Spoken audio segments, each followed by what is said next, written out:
So today we will be interviewing Brent Haroldsen. He is the District 6 Office Chief of Construction from Caltrans. And Brent, why don't you tell us a little bit about yourself and your current Caltrans experience?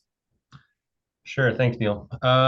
So again, Brent Haroldsen. I have been working for Caltrans now for about 17 years. I've spent the last 14 years in construction at various different positions, from a resident engineer to a senior construction engineer and now an office chief. Prior to that, I was doing design work in Caltrans for about 3 years. And then before that, did work some time in private at a structural engineering firm. And I graduated from Fresno State Civil Engineering back in '06. So yeah, really enjoyed doing some major construction projects, anywhere from Merced all the way down to Tulare County, including Fresno and Kings and in between. Everything from small rehabs all the way up to major realignments of 99. So it's been a great experience for me to gain all this experience and also to stay in my local community. And then Anthony, do you want to ask your questions now? Yeah, I got a few questions for you. Um, how much has the industry grown since you've started this job? Oh, wow. I would say leaps and bounds. Especially so at Caltrans, when I started in construction, we were kind of a little behind, I would say, in terms of technology use and how we handled our projects and administered them. So there's a lot of hand calculations, computations, things of that nature. Whereas now we've kind of embraced technology. We're utilizing automated machine guidance with contractors, using GPS surveying equipment to track quantities and to build fills. We use a lot of drone technology, especially in mountainous areas where we can't access, say, emergency projects that have rock slides, mudslides, slips, and all that. And I would also say that I've seen a growth in our partnering with not just the contractor that we deal with, but also interagency as well as outside of our agencies with local stakeholders. We've had a lot of success in having cooperative agreements, both with railroads, with cities, counties, you name it. And then the last one I would say that's really changed a lot is, you've probably seen it all around, is the sheer number, the volume of projects has grown exponentially with lots of different funding sources. So we've done things that I never would have thought would have been construction projects recently with these Clean California initiatives, where we do, hardscaping, landscaping, even beautification of artwork and things like that. So a lot of stuff to be able to grow our community engagement and make sure that we're taking care of areas that were previously maybe a little bit underprivileged and underutilized. Great, thank you. How about your attire? Because I always have the impression that you have to be in a suit and tie. How do you go to work? So I would say more often than not, we do have our PPE in construction. So our staff that goes to the field are required to wear leather boots with a hard bottom. We do have, obviously, when we're outside for protection, we like to wear long sleeve shirts. And so typically a jeans or something like that, it's more durable material. But if we're going to meetings and things like that, yeah, we might be in, say, khakis and a polo or a button up. My preference has always been, I like button up shirts. They're comfortable. I I've seen guys wear t-shirts, not my thing.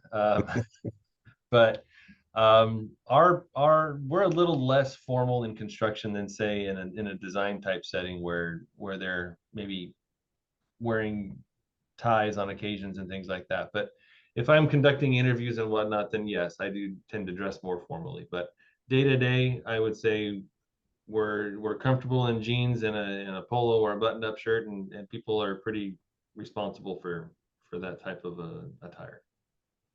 Thanks. Um, about how long would your average workday be? In my current position or in all positions?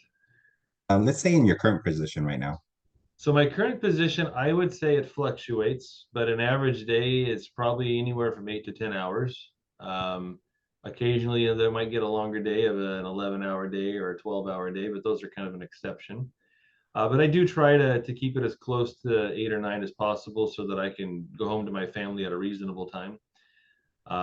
But being in construction, we do have kind of an odd shift in that if there's something that goes on, like if we had a fatality Monday night on Highway 99 down in southern half of Fresno County, that happened around 9:30, but I didn't get notified until closer to 11 p.m. So I do have to be willing to respond to those types of calls if there's an emergency or something like that, just because our staff works 24 hours a day. So I'm not expected to work 24 hours a day, but I'm kind of on call, if you will. If my senior engineers are busy or don't get to answer things, then I'm kind of the next level up and I do respond if needs be. But I would say the other challenge has been, obviously it's systemic, it's all over the place, but we've had a lot of changes in our staffing levels. And so that's kind of added a lot of workload onto people, and including myself, because I had to backfill my position and I didn't have that luxury for a while. So I was covering multiple positions.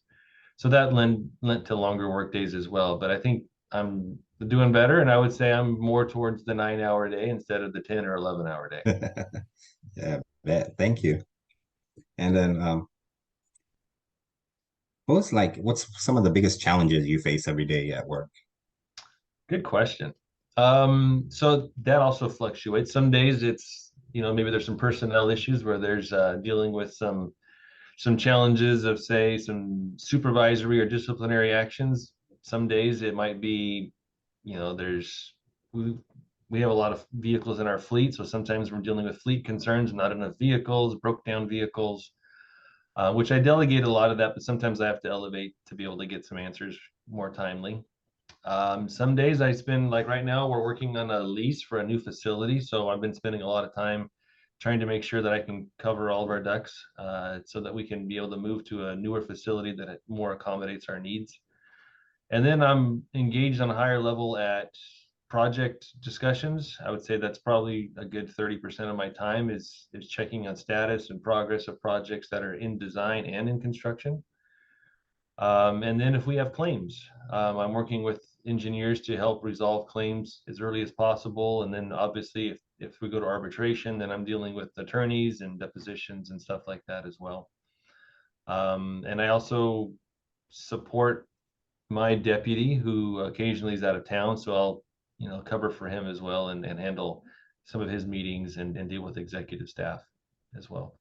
So pretty broad, pretty diverse, but my focus is to spend a good 30 to 40% of my time just touching in with all my staff, having one-on-ones, making sure that their needs are being met, so that obviously our greatest resource is our staff.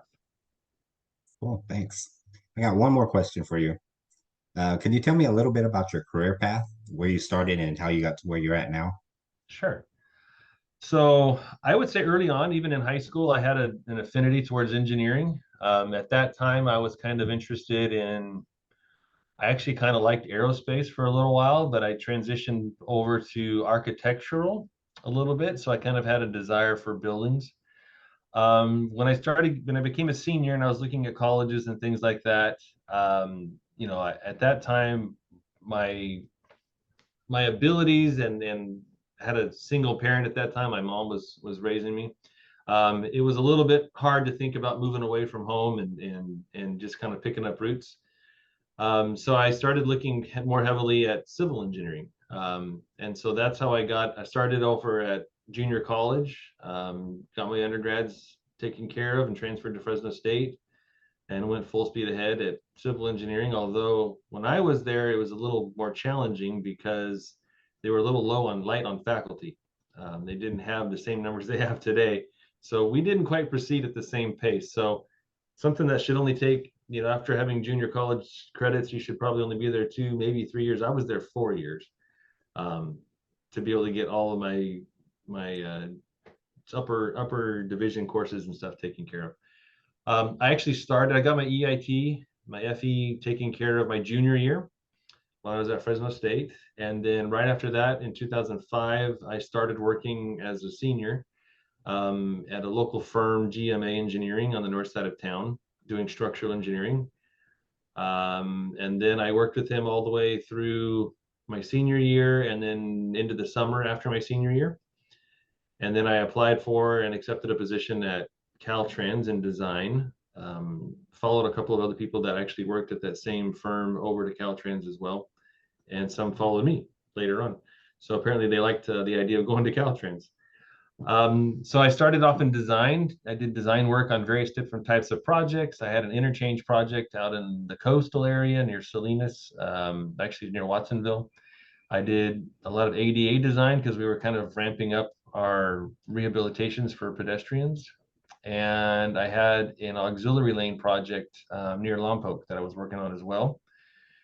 I had a couple of my managers take different positions, so I got bumped around a few times. And then in the end, before I left to construction, I was working on a ramp project up near Modesto, doing an off ramp on 99.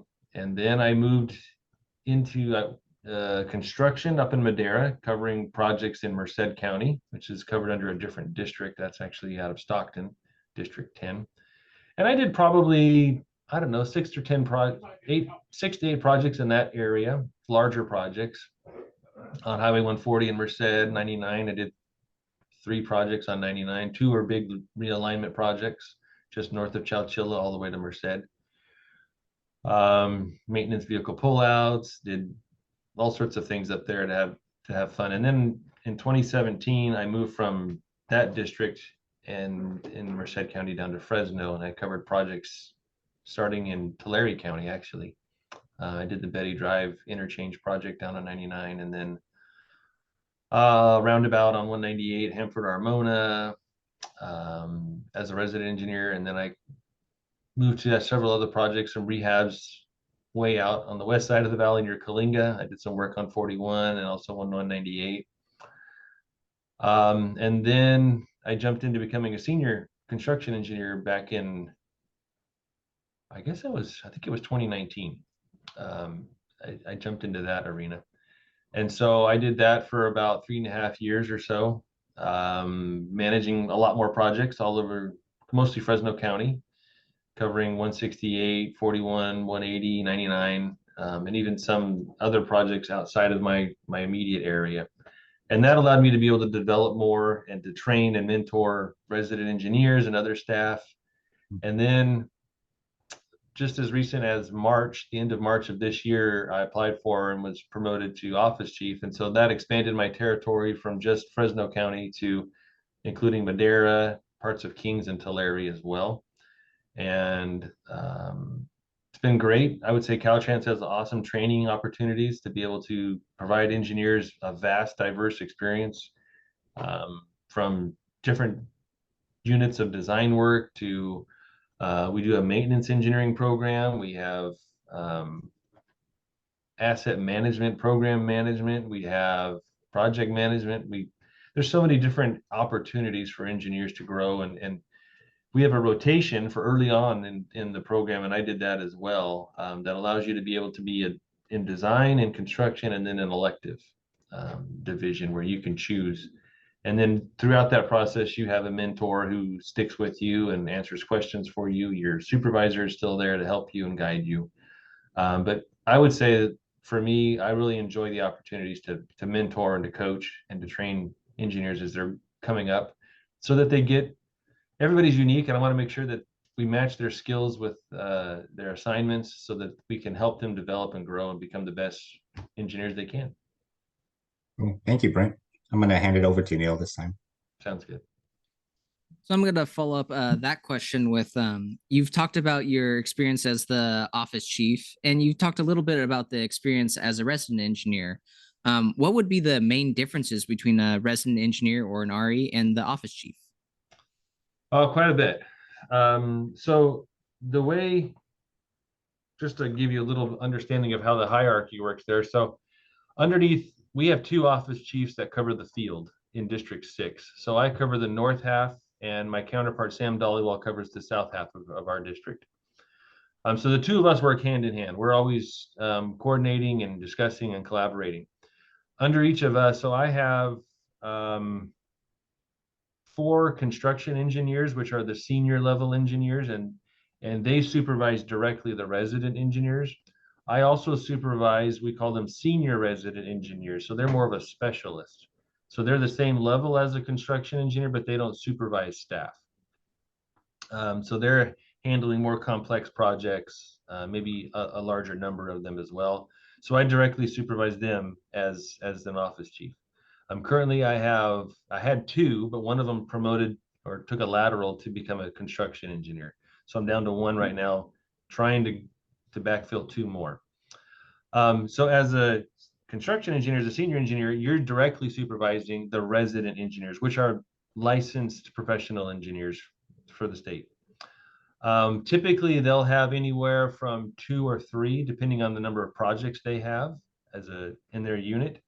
And then each resident engineer will probably administer somewhere between 4 and upwards of 8 projects at various different stages. So you might have 3, 4, or 5 active projects and maybe 1 or 2 that are coming on, as well as 1 or 2 that are fading out and then closing out. So a resident engineer is the one that's going to work directly with the contractor. They're the same level. The construction engineer, 1 step up, supports the resident engineer. And if there's say there's things that require some partnering disputes or RFIs that need a little extra horsepower to get completed, the construction engineer will step in and work with the development team that helped design the project and get it out to construction to make sure if maybe there were some errors or maybe there's some changes we want to make. We work with them to get the details and then prepare a change order to go to the contractor. So that's what the resident engineer is focusing on, maintaining the project scope, cost, and schedule so that we end the job as close to on time as possible within the budget we've got. Construction engineer does the same thing, but at a higher level and also more projects. And then the office chief, being higher up, they're really dealing with really high up issues with maybe claims, bigger claims, possibly partnering as well if it's a contract that's large, like we have a $300 million project coming out in the middle of Fresno. So I'm directly involved in that one because it's a unique project. And then you've probably heard of some of our broadband initiatives. My counterpart has been handling a lot of that from the southern part of the district because he covers some of the areas where broadband that's going to be going in is more challenging. That middle mile broadband network, which is being funded through the federal government through they call it California Department of Technology. I don't know if that answers your question or not, but I just wanted to kind of expand on that a little. I did like that you kind of gave the career path of that, and it kind of leads me into my next question, what would be your advice to entry-level engineers? I know I'm interested in construction. My friend Anthony's into construction. We also have some other classmates. So where should an entry-level engineer start? Awesome. So we have lots of positions for entry level. For those who are engineering students, I would say the ideal path would be we offer internships. And we call them student assistants, and you can start as early as, I would recommend no earlier than say a sophomore or a junior, because we want to make sure that you've got enough understanding to be able to apply what you're learning and to see, we're more or less trying to help you understand Caltrans, how we work and how we take what you're learning and apply it to our craft. So that's a great opportunity. They get paid fairly well. During the school year, they're only working about 20 hours. I think that's the cap for during a semester, and they can work up to 40 hours when they're in between semesters, summer or winter, things like that. We do encourage students to take and accomplish their FE.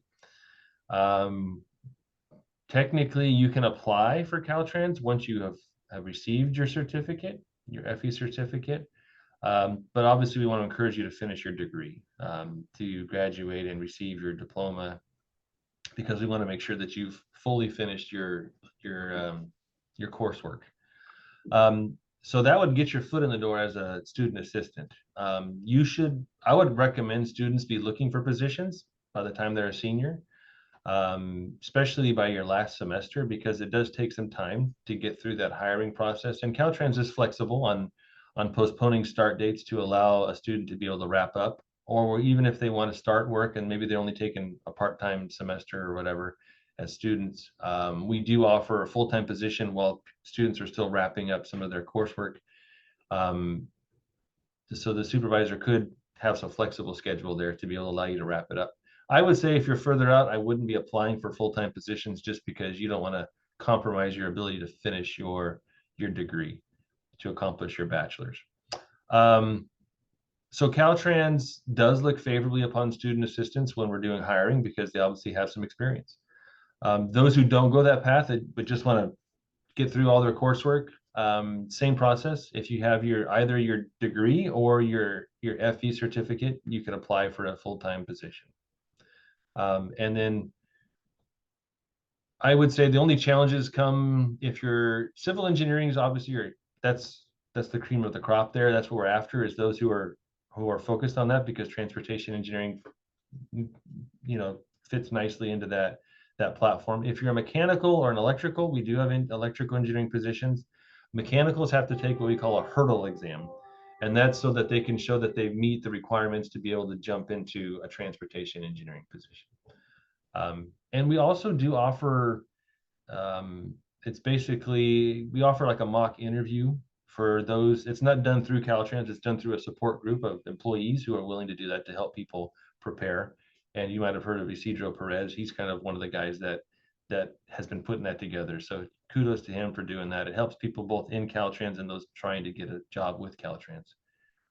But yeah, so, and you can move all the way up to becoming a director, through that same path.